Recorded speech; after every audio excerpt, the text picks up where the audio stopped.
Well, the subject I am about to develop, before you is, as presented right now, German-Moroccan economic, political, and cultural relations. It's a really large and wide subject. I will try to, insert this subject in what could be interesting for you, meaning the Mediterranean and African context in which our bilateral relations with Germany are evolving. But let me just give you a rapid overview, quick overview about these bilateral relations.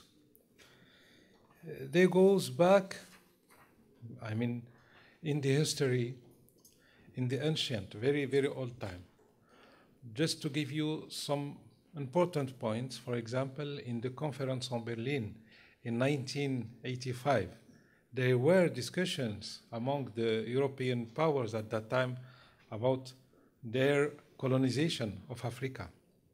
As you may know, Morocco was not colonized as many, many other countries during the 19th centuries. It became a protectorate in 1912. Protectorate meaning that Morocco kept in a way its sovereignty, national sovereignty, but with a huge presence of France and Spain. Morocco was divided at that time between these two powers, and Tangier being an international city with the presence of other Western powers like United States, but also Germany. So Germany was interested to come in Morocco, so to say, from the end of the 19th century. That was testimonied, for example, by the visit of Guillaume II, the Emperor of Germany at that time, in 1906, and the Pantera crisis. Pantera being a naval military shift German coming in the coast of Morocco at that time, expressing the wish of German, the interest of German towards Morocco. So there were these kind of relations, and the former king of Morocco, particularly Hassan I, sent an ambassador that was in 1887 to the court of the Chancellor of Bismarck at that time, trying to fuel the competition between our parents to protect better Morocco. Just to tell you that this is a long story in our bilateral relations, and be it also on the economic side. From that time, many important companies in Germany were present in Morocco, coming to develop trade particularly. But for the political field, always, let's say that the modern times, since the recovery of our full independence in 1956, we have built a very strong, positive, and excellent framework for our bilateral relation with Germany. Our relations could be, illustrated as very excellent, very deep. We have a political dialogue going on by gatherings, meetings of our head of states, of our head of government, of our ministers for foreign relations, always discussing about the matters you all know, which are very difficult, nowadays. Unfortunately, the situation, of course, in the Arab world, the situation in the Middle East, but also the development of our relations together, Germany and Morocco, within the regional frameworks, Mediterranean area and Africa particularly. So this political dialogue is very positive, is very productive. My foreign minister, for example, was last month, in June, 12 and 13 June, he was here discussing all these issues. And this political dialogue focus also on other matters which are very important to Germany and Morocco. For example, the question of good governance, democracy, human rights, because these are values we adhere to together. We are at the neighboring of Europe, and this deepening these values, these norms, these principles in the institutional life of Morocco is very important to stabilize the country, to have security. These are the infrastructure of building a country, secure country, safe country, stable country.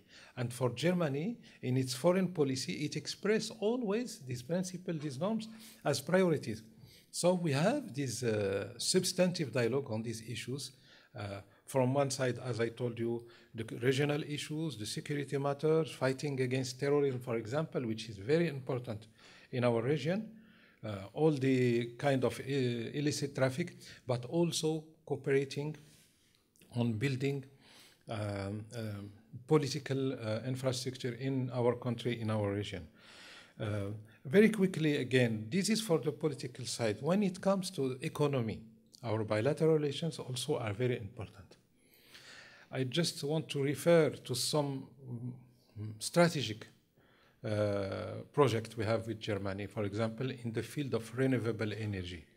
You are in Berlin, you may know that what is going on now in Germany is the so-called, energetic transition. It is a major issue, not only for Germany, but for all European countries, how to deal with the factor of having less and less fossil, raw material product for electricity, for energy, and how to be active in the alternative being renewable energies, solar and wind energy particularly. And Morocco is offering, strong, exceptional opportunity because we have sun, and Morocco is currently building major infrastructure. The most important solar power plant being built currently worldwide is in Morocco. I'm speaking about concentrated solar power plant, because without entering into details, let's say one kind of these plants, one technology used. So, and Germany is supporting Morocco in these in many projects in these fields, being in wind or solar. So, for our economic bilateral relations, it's very important. But these are not the only fields we are working on. We have also a lot of German investors being active in Morocco, in auto components, in agrobusiness, and also in metallurgy and other sectors. So this is very important. But more widely, one should keep in mind this very important element. Nowadays, Germany is at the forefront, the most important economy in Europe. One of the most important worldwide, but in Europe it's the first. Which means that it plays the major role and strategic role in defining the policy of European Union, being the most important economy and also more and more, of course, important politically speaking. So Germany is defining more and more, having a key role, playing a key role in defining the European policy. One should know that, Morocco is trying to develop at the best its relations with the European Union, for historical reasons, for strategic reasons, for the direct numbering, etc. Well, Germany being the first in Europe, let's say, simply, Morocco, when you observe what's going on, southern Mediterranean, is the most advanced country in building its partnership with the European Union. We have the so-called advanced statute. Advanced statute, if you, for example, discuss with the European Commission in Brussels, is the framework, the context Europe is offering to develop its relations with southern Mediterranean. Without entering into details, because it will need a long time to develop, but Morocco is, let's say, number first, southern Mediterranean. So there are connections to build between the number first in Europe Germany, and the number first, Southern Mediterranean, when it comes to this neighboring policy, when it comes to building partnership for the future. Challenges are enormous. If you, for example, read every morning the newspapers here in Germany or in Great Britain or in Ireland, etc., you will find, for example, subjects which are at the core of our bilateral relations. Being on the political side, economic side, etc. For example, the question of migration, how to deal with it. There is the legal migration without any problem. For example, Germany is inquiring for, well-trained and well-educated young people, probably in many fields. But at the same time, there is the illegal migration, which is an enormous threat for both of us, Morocco, Germany, for European countries and Southern Mediterranean countries. Once you speak about or you refer to the illegal migration, it means that there is a human trafficking, that it could unfortunately derive towards other kind of traffickings which create instability and which has direct consequences on the security too. We have the other strong problems in Southern Mediterranean, for example, water management.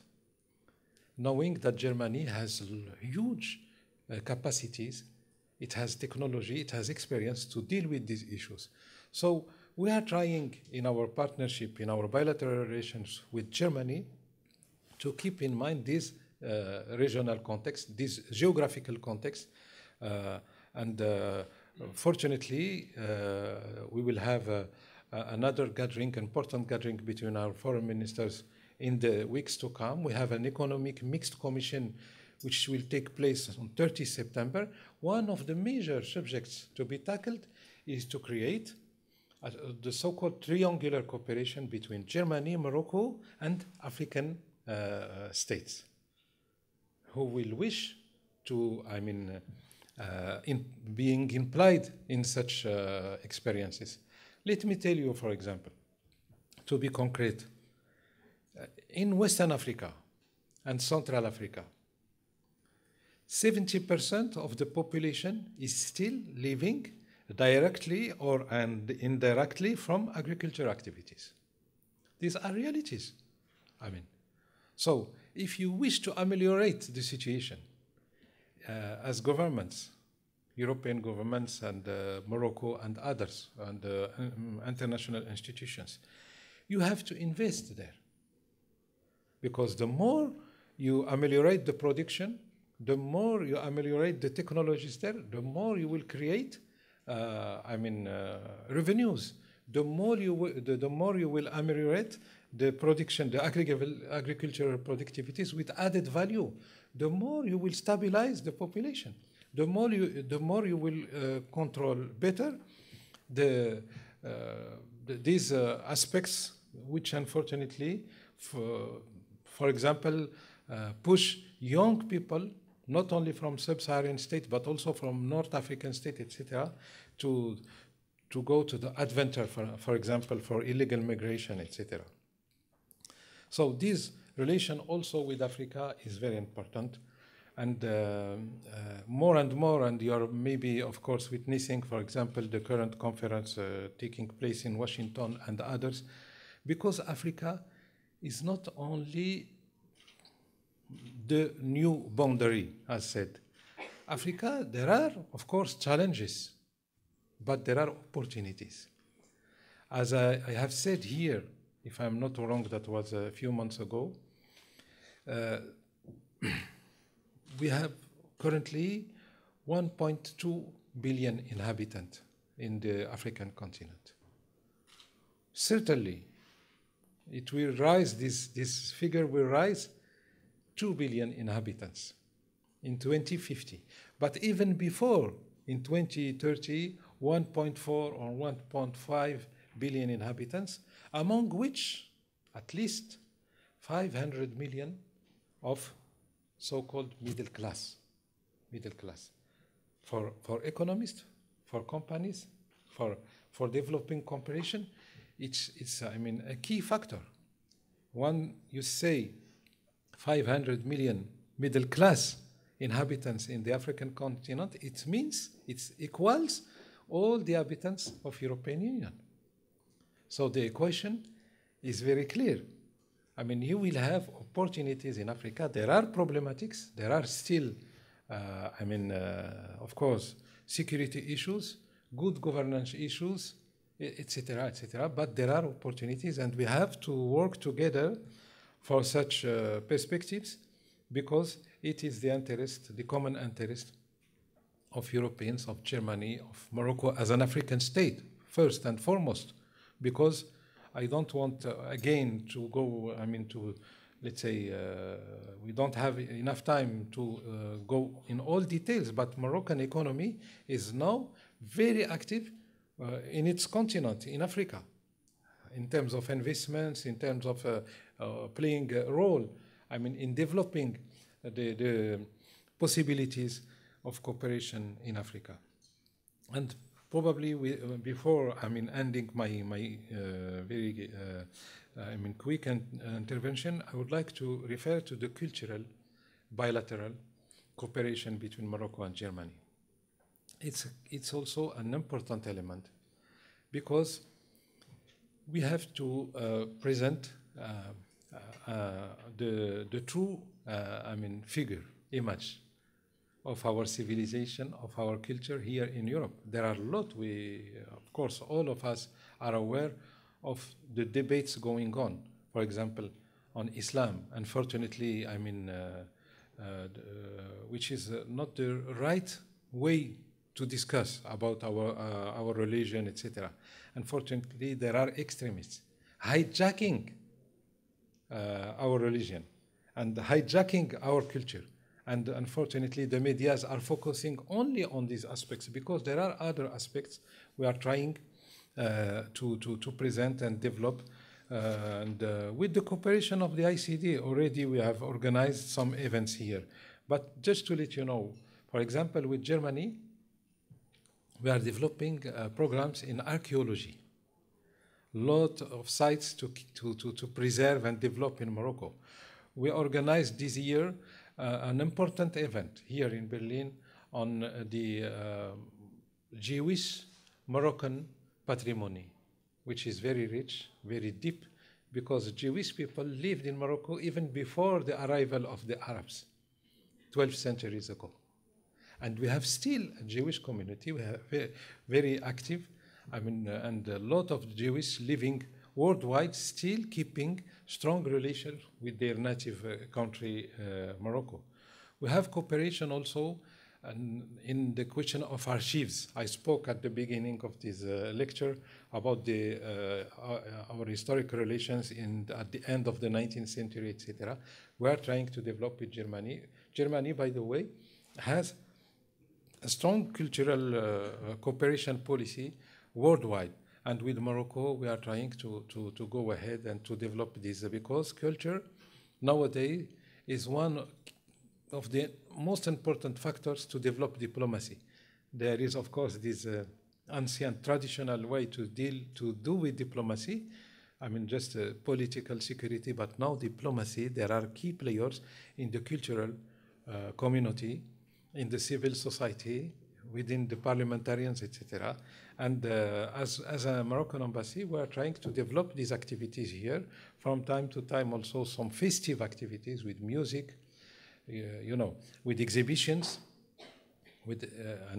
just to try to present to the German public what is Morocco about, and also to make awareness about some major festivals taking place in Morocco, be it on, for example, the spiritual music, or the so-called Gnawa culture, for example, which is the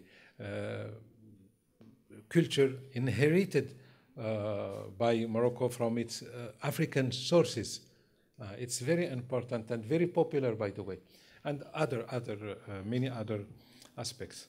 So at the same time, what is offered for an embassy be it Moroccan, African, or Asiatic, or etc., here in Germany, to develop this kind of dialogue is very important. Germany is full of foundations, institutions. It's not easy, because we have a lot to do. Germany is also very important geographically. We have to do with the landers, etc. But we are very happy at the same time that we are always finding a kind cooperative way and a very open mind to discuss with us on all these issues. And I thank you for your attention. My name is Larry Amushan from South Africa. Your Excellency, thank you for the informative diplomatic position concerning the relationship between Germany and Morocco. And if I can follow your discussion, sir, there's no way we can talk about a single country in Africa without boiling it down to the issue that is affecting African in general. Now, in the course of your discussion, sir, you try to push for investment in agriculture in Africa, most especially in West Africa and Central Africa, from Germany or from Europe. Looking into this, don't you think it's not going to cause instability in these countries? Because there are so many farmers who are crying seriously in Africa that their land is being repossessed by the multinational companies, and what they are producing on their land is not even to the benefit of the indigenes. Not only that, the selling of these products are to the European countries, to America, without any positive impact on the affected people in Africa. Sir, I want you to look into that. Then another thing is the issue of EU and Africa. We all remember that Lome Convention was signed in 1975. And until today, I can still remember Cotonou Accord. Until today, I've not been seeing some positive development from Africa concerning the relationship between the North and the South. We are talking about common agricultural policy within the European Union, of which certain products are not allowed to go to the European countries, of which many African countries have comparative advantage or endowment power in the production of these products. Are we talking about globalization? Or are we talking about cooperation between the developed state and the developing state? And lastly, on the issue of migration,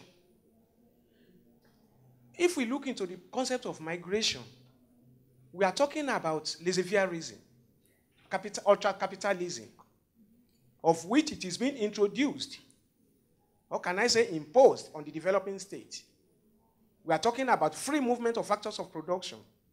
If my elementary economics is still valid today, I believe human movement from point A to point B should equally be free. So I want you to elaborate on that. Thank you very much. Thank you. Thank you for your questions. Very interesting one, by the way, which will allow me probably to clear more my my presentation. Well, for being active in investing in agriculture in Africa, of course, I'm not referring to the fact that some companies from Europe or from elsewhere will go and buy the lands and use the lands for their own purposes. No.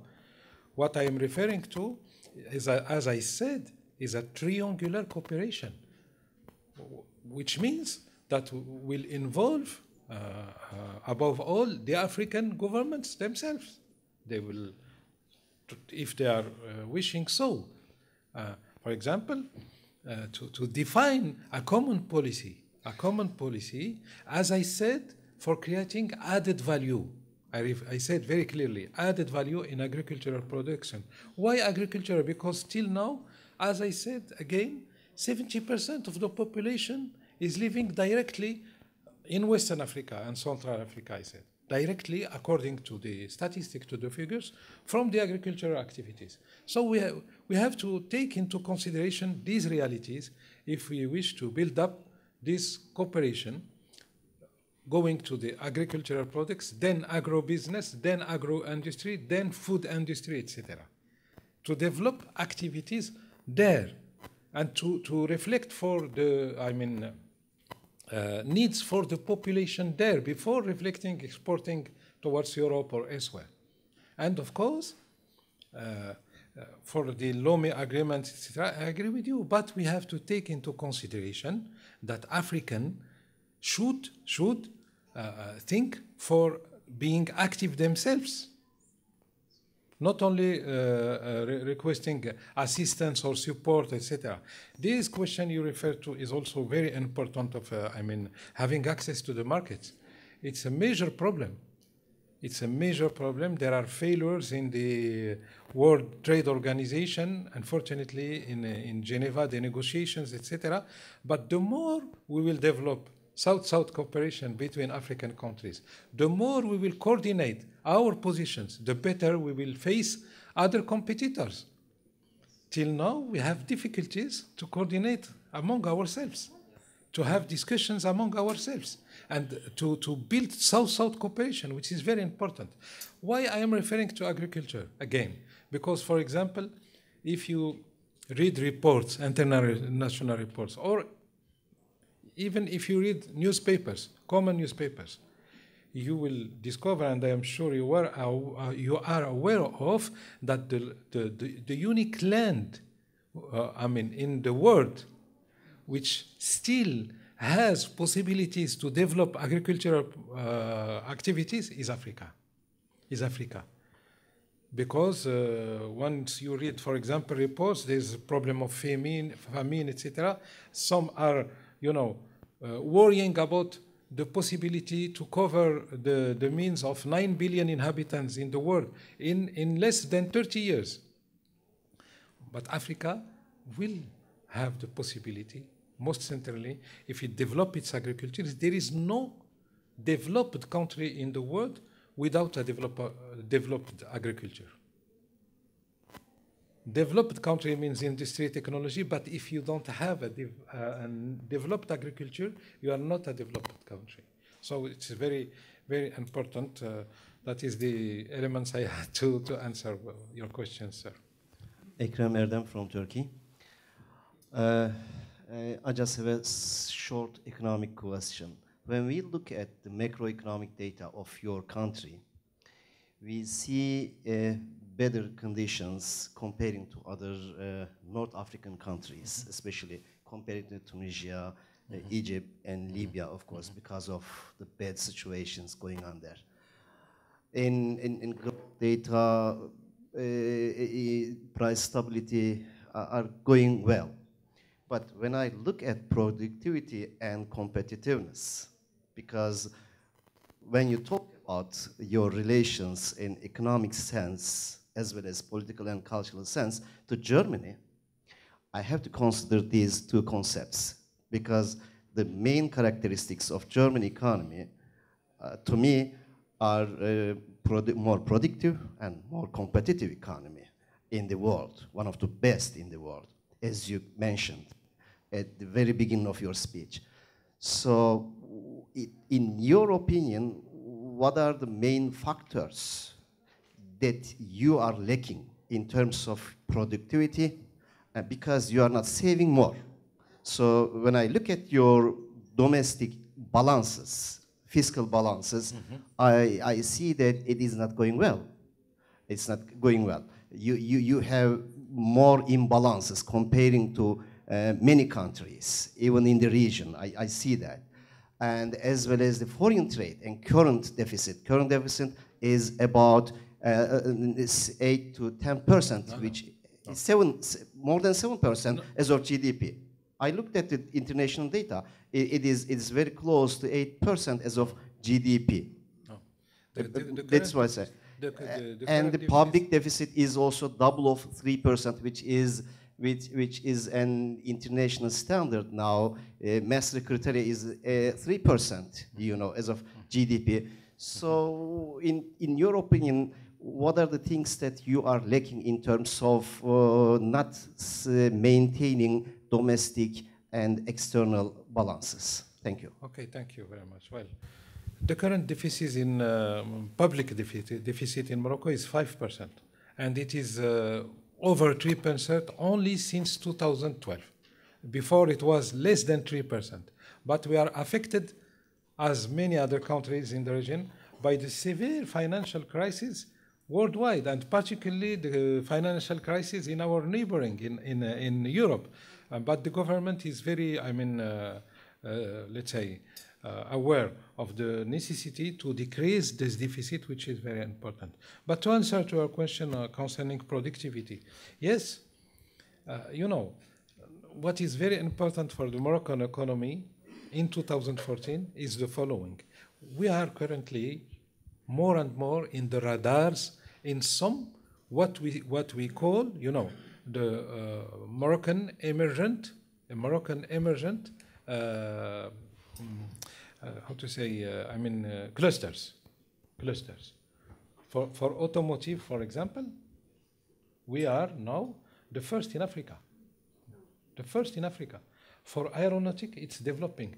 So we are productive. Our productivity in these clusters is ameliorating and is becoming more and more attractive for foreign investments, and for Moroccan investment too.